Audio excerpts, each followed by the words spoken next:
So hi guys, so in today video we are going to discuss dynamic problem in LLP। आज की इस video के अंदर हम कंप्लीट देखेंगे हम LLP प्रॉब्लम को डायनामिक प्रॉब्लम के साथ किस तरह से इसको सॉल्व कर सकते हैं। LLP को सॉल्व करने के डिफरेंट मेथड्स होते हैं, डिफरेंट वेज होते हैं, like simplex method and all of the other things, but आज की इस वीडियो के अंदर हम इसको डायनामिक के साथ देखेंगे। सो यहाँ पे हम एक क्वेश्चन को सॉल्व करने लगे हैं बेसिकली। इन क्वेश्चन को हम इन लाइक डिटेल के अंदर सॉल्व करेंगे। सो मेक श्योर कि आप इस वीडियो को कंप्लीट वॉच करें, देखें कि हम इस प्रॉब्लम को किस तरह से सॉल्व कर सकते हैं।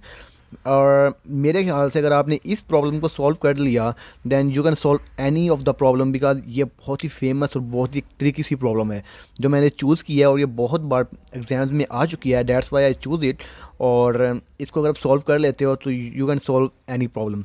ओके, तो हम स्टार्ट करते हैं। थोड़ी सी वॉइस का प्रॉब्लम आ सकता है, सो प्लीज़ उसको इग्नोर कीजिएगा, but for now we are going to solve it.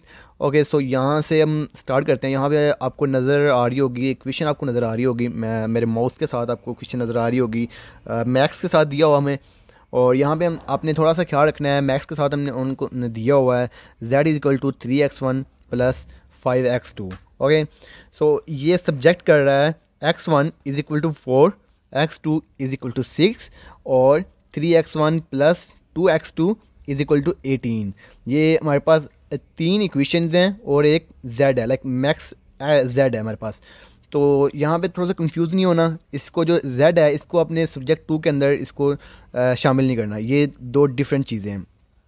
हमें उन्होंने कंडीशन कोई भी नहीं दी हुई, लाइक इन सम केसेस में आपको कंडीशन मिल सकती है कि एक्स जो है वो 0 से बड़ा है या 0 से छोटा है, like in some cases, but आप अगर आपको मिल जाए तो आपने उसको डायनामिक के अंदर थोड़ा सा इग्नोर करना है, वो इतनी ज़्यादा आपको मैटर नहीं करती।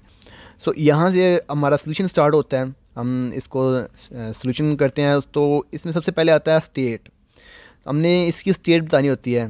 तो बेसिकली स्टेट क्या होता है, जो नंबर ऑफ़ आपके पास कितनी है, इक्वेशन कितनी है, लाइक आपके पास x1 is equal to 4, x2 is equal to 6 और 3x1 plus 2x2 is equal to 18। आपके पास इसके पास स्टेट्स हैं आपके पास, लाइक नंबर ऑफ़ कॉन्स्टेंट्स हैं। और आप इसको इस तरह भी गिन सकते हो कि 4, 6, 18 जो भी है, जितनी आपके पास इक्वेशंस हैं और उतनी ही आपके पास नंबर ऑफ़ स्टेट्स होंगी। और नंबर ऑफ़ स्टेजेस बेसिकली ये होगा कि हमने इस क्वेश्चन को कितने स्टेजेस में सॉल्व करना है। तो जितने आपके पास वेरिएबल्स होंगे, लाइक x1 है, x2 है, और तो यहाँ पे हमारे पास 2 स्टेजेस हैं। आपके पास यहाँ पे 3, 4, 5 हो सकती हैं, आपका केस डिफरेंट हो सकता है, लाइक यहाँ पे हो सकता है x1 हो, x2 हो, x3 हो, तो आप उस हिसाब से आपको सॉल्व कर लेना है। तो हम इसको पहले स्टेज में सॉल्व करते हैं। और बेसिकली स्टेजेस हम करते क्यों हैं, हमने इसको स्टेजेस के अंदर कन्वर्ट क्यों किया और हम इसको किस तरह से क्यों सॉल्व कर रहे हैं। तो बेसिकली हमने करना क्या है, हमने बेसिकली x1 की और x2 की एक जो होती है वैल्यू निकालनी है और उसको हमने यहाँ पे पुट करना है। देन एट द एंड हमने ये करना है कि z की जो हमने वो कीमत है उसकी हमने इक्वेशन को कंप्लीट करना है, दैट्स ऑल। तो अगर यहाँ पे आपके पास x3 भी होता, x4 भी होता, तो आपने उनकी भी आपने निकालनी थी, जो भी वैल्यू थी निकालनी थी और उसको यहाँ पे पुट करना था, दैट्स ऑल। तो नंबर ऑफ़ स्टेजेस हमारे पास फ़िलहाल 2 हैं। तो इसको हम ज़रा सॉल्व करते हैं। तो स्टेज 1 हमारे पास जो भी होगी उसमें हमने इसको करना है फॉर x1, मतलब कि x1 की यहाँ पे हम इक्वेशन निकालने लगे हैं। तो फार्मूला बेसिकली ये है हमारे पास, f1 is equal to b1 b2 b3 और मैक्स 3x1। तो 3x1 बेसिकली ये हमारे पास जो ये वैल्यू है x1 की, तो हमने उसको यहाँ पे लिख देना। हम x1 के लिए फाइंड कर रहे हैं तो मैक्स 3x1 है।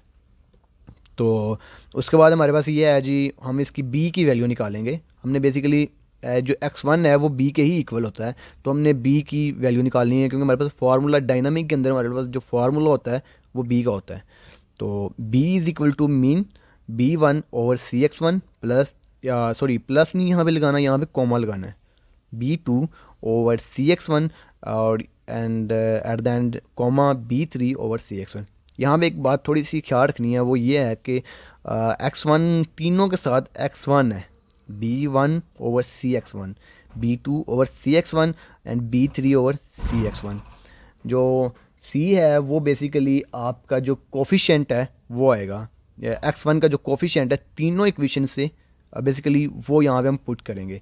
तो b की हम जो है वैल्यू निकालते हैं, b is equal to minimum, यहाँ पे हम मिनिमम का वर्ड लिखना है, थोड़ा सा यहाँ पे आपको हो सकता है एग्जाम्स में आप थोड़ा सा कंफ्यूज कर जाएं, तो कंफ्यूज नहीं करना। बेसिकली जो हमारे पास फार्मूला है वो मिनिमम का है, बट जो हमारे पास इक्वेशन होती है वो मैक्स की होती है।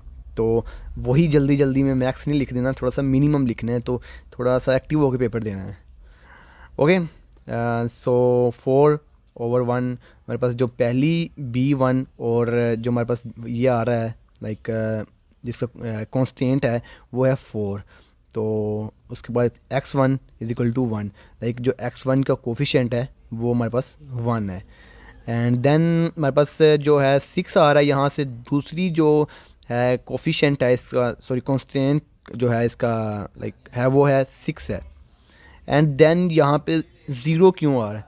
ज़ीरो इसलिए आ रहा है कि यहाँ पे एक बात याद रखनी है, वो ये है कि हमने CX1 तो लिख रहे हैं CX1, अब इसी x1 का नीचे नहीं लिख देना 1 हर इक्वेशन का जो x1 है उसका लिखना है। तो यहाँ पे हमारे पास x1 है ही नहीं है तो हम उसका 0 लिख रहे हैं, तो इसलिए आ गया 18 आ जाएगा सेम टू सेम। उसके बाद उसका 3 आ जाएगा, दैट्स ऑल। अब आ जाता है जी B = मीन। अब वही फार्मूला है, मीन बेसिकली यहाँ पे ये होता है कि हमने इसका मिनिमम जो है वो हमने निकालना होता है। तो ये 4 आ जाएगा, ये इन्फिनिटी आ जाएगा और ये 16 आ जाएगा या ओके सॉरी 6 आ जाएगा। ओके, सो अब यहाँ के जो सबसे मिनिमम है वो 4 है, तो बाकी को हम इग्नोर कर देंगे क्योंकि इन्फिनिटी ज़ाहिर सी बात है मिनिमम तो नहीं हो सकता। और 4 और 6 में से अगर हम मिनिमम देखें तो यहाँ पे 4 हमारे पास आंसर आता है, तो B = 4 आ जाएगा हमारे पास। और यहाँ पे जो x1 है वो हमारे पास 4 आ चुका है। कूल मेथड था बहुत ही ये, आई थिंक दूसरे जो मेथड्स हैं लाइक सिंपलेक्स मेथड है, all of these methods LLP को सॉल्व करने के लिए। So my favourite one is dynamic, because dynamic बहुत ही ज़्यादा कूल और सिंपल मेथड है। ओके, थोड़ा सा आगे हो सकता है आपको यहाँ पे ट्रिकी लगे, लाइक थोड़ा सा मुश्किल लगे, बट आई थिंक मैंने एक्सप्लेन कर दिया है, इससे आपको बहुत ही ज़्यादा जो है वो आसान लग जाएगा। Okay, so we can go here down stage 2। जितने वेरिएबल्स उतने स्टेजेस, तो हमारे पास 2 वेरिएबल थे तो 2 स्टेजेस आ जाएंगी। तो सेम करना है, लाइक F2 हम यहाँ पे कर रहे हैं, पहले F1 कर रहे थे, अब F2 कर रहे हैं। B1 B2 B3 मैक्स जो भी उसका है 3x1 + 5x2 दैट्स ऑल, वही हमने उसको बाहर नीचे लिख देना है। तो ये आप थोड़ा सा इग्नोर कर सकते हैं, आप ना भी लिखो तो कोई प्रॉब्लम नहीं होती, आप इसको स्किप कर सकते हो। बट अगर आपके पास ये 10-15 नंबर का क्वेश्चन आ रहा है तो जितना आप अच्छे से लिखोगे उतना बेस्ट रहेगा, आई थिंक सो। सो नीचे आ जाते हैं हम इसकी वैल्यू को कैलकुलेट करने के लिए, तो B आ जाएगा मिनिमम B। अब ऑलमोस्ट सेम है, बट यहाँ पे जो डिफरेंट है वो ये है कि आपने CX2 का लिखना है। अच्छा, जितनी स्टेजेस आएंगी आपने उसी स्टेज को बार बार रिपीट करते जाना है, बट जो नीचे जो वैल्यू होगी लाइक यहाँ पे हम लिख रहे हैं जी CX2 CX3 sorry CX2 CX2 CX2 that's all. Stage 3 में ऊपर वाली वैल्यू सेम रहेंगी, नीचे वैल्यू चेंज होती रहेंगी। अगर स्टेज 4 5 जितनी होती रहेंगी वो हमने उनको मिनिमम निकालते जाना, हर स्टेज में हमने नीचे वाली वैल्यू चेंज करके हमने मिनिमम निकालते जाना है, बस दैट्स ऑल। और लास्ट में हमारे पास x1 और x2 की वैल्यू आ जाएगी, उसको z में पुट करके z निकाल देना है, दैट्स ऑल। बस इतना सा काम होता है। तो यहाँ पे हमारे पास आ गया B1 B2 B3 4/0 6/1 18/2। ओके, सो 4/0 कैसे आया वो हम ऊपर देखें तो इसका x2 नहीं है, ठीक है, 4 का x2 नहीं है तो 0 आ गया, 6 का x2 है तो 1 आ गया, और 18 का x2 है वो 2 है तो हमने उसका 2 लिख दिया। I think that's not a tricky. Okay, so इसका इन्फिनिटी देन 6 देन 9, तो यहाँ से हम मिनिमम निकालें तो आई थिंक सो कि 6 आएगा, तो x2 जो है वो हमारे पास 6 आ जाता है। ओके, सो देन अब हमने क्या करना है x1, अब हमने जो वैल्यू एक्चुअल में फाइंड किया है वो हमने B की थी, ठीक है, B के लिहाज से की थी। अब हमने एक्चुअल में उसकी इक्वेशंस के अंदर पुट करके उसको x1 और x2 की वैल्यू निकालनी है। वो किस तरह आएगी, वो हमने कोई भी एक इक्वेशन ले लेनी है, लाइक x1 = मीन मिनिमम, आपने यहाँ पे मिनिमम ही लिखना है जब भी लिखना है। 4 18 - 2x2/3 ये कहाँ से आ गया, तो ये बेसिकली यहाँ से हमने कोई भी आपने एक इक्वेशन ली, लाइक आपने इस इक्वेशन को ले लें, इसको ले लें, लाइक आपने उसको यहाँ से x1 को निकाल के एक साइड पे रख देना है, बाकी आपने उधर कर देना है। अब मैं आपको थोड़ा सा बताता हूँ किस तरह किया यहाँ पे। बेसिकली एक इक्वेशन ली हुई है पहली, ठीक है, ये 4 वाली, ठीक है। x1 के लिए ये 4 वाली इक्वेशन ली हुई है। You can choose any, like x1 के लिए आप ये भी चूज़ कर सकते हो, ये भी चूज़ कर सकते हैं। इट्स ऑल योर फेवरेट, जो आपके लिए आसानी रहेगी। So for me I think so के ये x1 के लिए ये बेस्ट रहेगा। सो x1 इज इक्वल टू 4। सो यहाँ पे, अच्छा यहाँ पे आपको थोड़ा सा कंफ्यूज हो सकते हो, तो यहाँ से आई थिंक आपको थोड़ा सा याद करना चाहिए, क्योंकि यहाँ से समझना थोड़ा सा मुश्किल हो सकता है।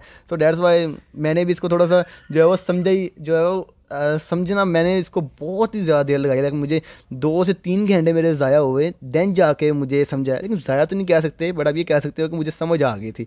बट आपको समझने की ज़रूरत नहीं है, पेपर है तो जाओ यार, जाके इसको रट्टा लगाओ, जाके पेपर दे के आओ, डैट्स ऑल। इतना ज़्यादा मुश्किल नहीं है, आप कर सकते हो।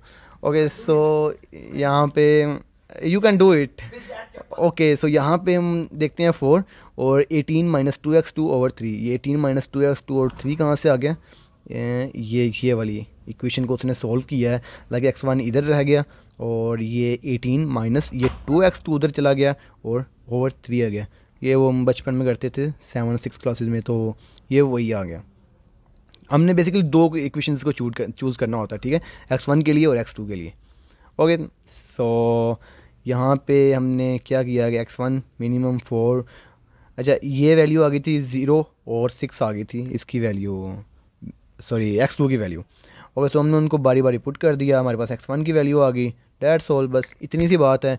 और अब आपने इन जो वैल्यूज़ हैं, इनमें से आपने कोई भी 2 वैल्यूज़, लाइक x1 की एक 4 आई, एक 2 आई है, x2 की वैल्यू आपके पास ये आई हैं, तो इनमें से कोई भी वैल्यूज़ आपने z के अंदर आपने पुट कर देनी है। z के अंदर पुट करने के बाद आपने z की वैल्यू निकालनी है, और that's is your answer. So good luck. I think so कि आपका एग्ज़ाम बहुत अच्छा जाने वाला है, and best of luck from my side. Okay, so keep watching, thank you.